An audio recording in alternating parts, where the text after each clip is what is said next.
10 മിനിറ്റിൽ നമുക്ക് ഈസിയായി അങ്കമാലി സ്റ്റൈൽ മാങ്ങാക്കറി വെച്ചാലോ.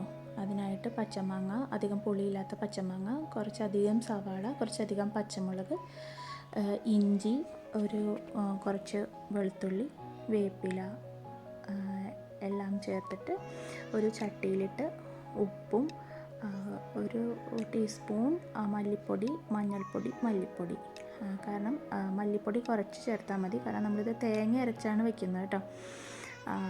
അങ്കമാലി മാങ്ങക്കറിയുടെ പ്രത്യേകത എന്ന് വെച്ചാൽ തേങ്ങാപ്പാൽ പിഴിഞ്ഞാണ് വെക്കുന്നത്.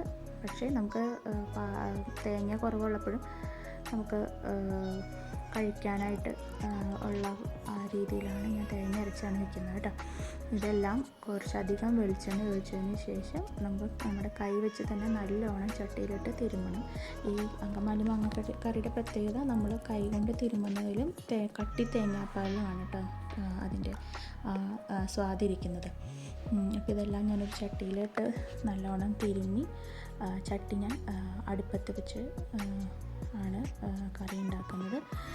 അധികം വേവില്ല. നമ്മൾ മാങ്ങയെല്ലാം മുങ്ങിക്കിടക്കാൻ പാകത്തിന് വെള്ളം ഒഴിച്ചിട്ട് ഒരു 2 തള വരുമ്പോഴത്തേക്കും മാങ്ങ വെന്തിട്ടുണ്ടാവും. അധികം ടൈം വേണ്ട ഈ കറി വയ്ക്കണം. അതാണ് ഈ കറിയുടെ ഏറ്റവും വലിയ പ്രത്യേകത. പിന്നെ അതിനുശേഷം ഞാൻ അതിനാവശ്യമുള്ള തേങ്ങ നല്ല വെണ്ണ പോലെ അരച്ചെടുത്തിട്ട് ഈ തേങ്ങയിൽ ഒന്നും ചേർത്തിട്ടില്ല കേട്ടോ. തേങ്ങ അരച്ചതും കൂടി നമ്മുടെ കറിയിലേക്ക് ഒഴിക്കുകയാണ്. തേങ്ങ അരച്ചത് ഒഴിച്ചതിന് ശേഷം നമ്മൾ കറി തിളപ്പിക്കാൻ പാടില്ല കേട്ടോ.